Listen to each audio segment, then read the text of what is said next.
Panasonic, the heart of your system.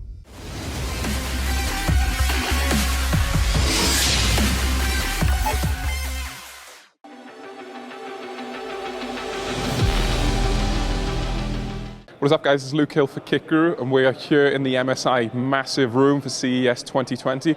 We're going to jump around and look at the absolute wealth of products that MSI has shown off here. Let's get into it.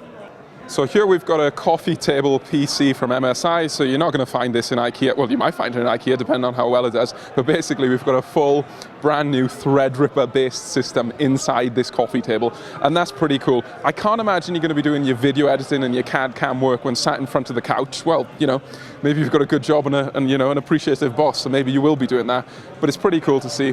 What MSI is showing off here is the monitor on a stand, which can actually be folded back and tucked into a drawer, and then of course the new keyboard, the new mouse.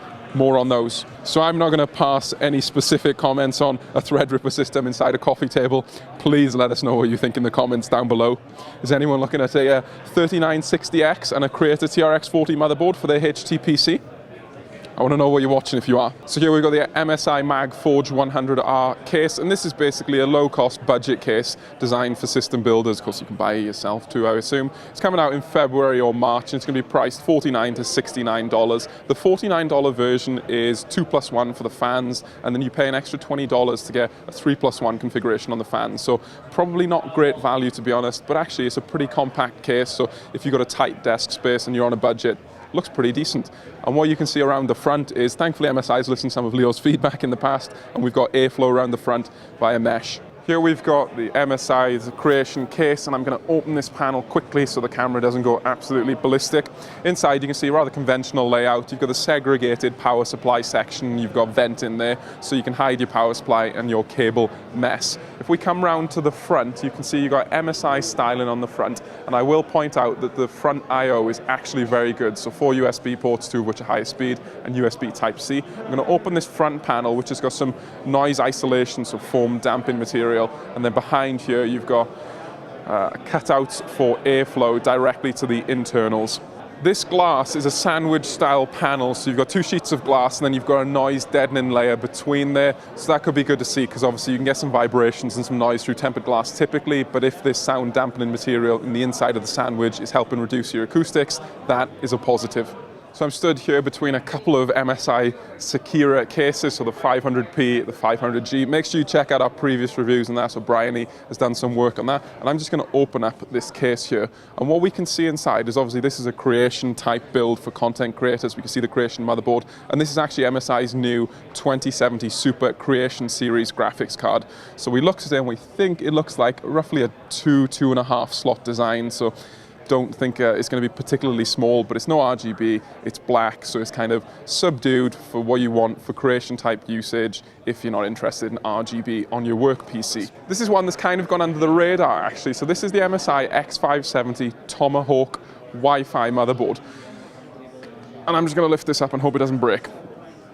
As we already know, the Tomahawk is kind of synonymous with good value for the AMD platform, so the B350, the B450, but this is pretty new, so it's launching basically right now, $199 US we're told, and the power delivery solution looks okay. We can't see the components underneath, but we've got 1, 2, 3, 4, 5, 6, 7, 8, 9, 10, and then some more up there, so it's probably 12 phase on the CPU specifically, and if I turn it around and hope the camera doesn't blow out the light in, we can see some phase doublers on the back, so you've got 1, 2, 3, 4, 5, 6 phase doublers, so it probably is 12 phases through 6 control channels for the CPU, VRM, and then plus the SoC phases.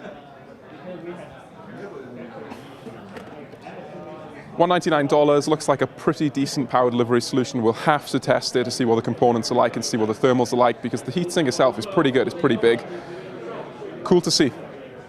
MSI's launched a bunch of Creation Series peripherals, so these are the Creation CH40 wireless earbuds, and these are 6 grams a piece, so I'm just going to open them up from this case, which does feature a USB Type-C. If I pull these out, one-handed, clearly very difficult. You can see them.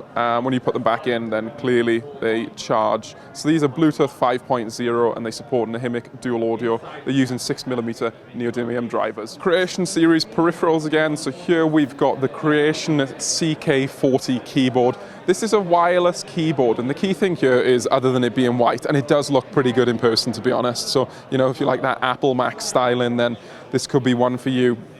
It is actually compatible with Mac as well as Windows, iOS, the like. So it's Bluetooth, it's using Bluetooth 4.2, we're told. It's got decent battery life according to MSI's specifications, and it's quite thin and lightweight. And the keys, they're not very loud. So they've got a relatively low travel distance, but they're not like clicky mechanical keys, so you're not going to annoy your colleagues in the office. There is white backlighting in this bright environment. It's quite difficult to see, but there's white under key backlighting, so that's another feature that could be useful to you. The mouse, again, sticking with the white styling, looks good. It's got a kind of unique design to it, to be honest. So I've got big hands, quite difficult for the palm grip, but I think for the claw grip or with smaller hands, that could be quite all right. And it's got this unique design where it's basically an arch cut out. You know, whatever your preference is, let us know in the comments down below. You've got buttons on the side. The sensor is a PMW3325 optical sensor. It goes up to 5,000 DPI maximum, and it's Bluetooth and wireless and USB-C, so I can pull the cable out and hope nothing breaks. Good to see this USB-C rather than the older micro USB standard. It's got some white LEDs. I have no idea how you activate this normally, so I'm just pressing this button and probably breaking some connection to the PC. But you know, that's cool. We're going on to the next one soon. The main key switch is a Kale, don't know how you pronounce that, 5M silence switch. Thanks for watching our coverage from the MSI room here in CES 2020. Let us know what you think in the comment section down below. Which is your favorite product? Are you going to rush out and buy any of this? Make sure you support us with a cool t-shirt like this from our merch store, and head on over to the Kickaroo website. Give us a like, subscribe, you know, all that stuff. See you next time.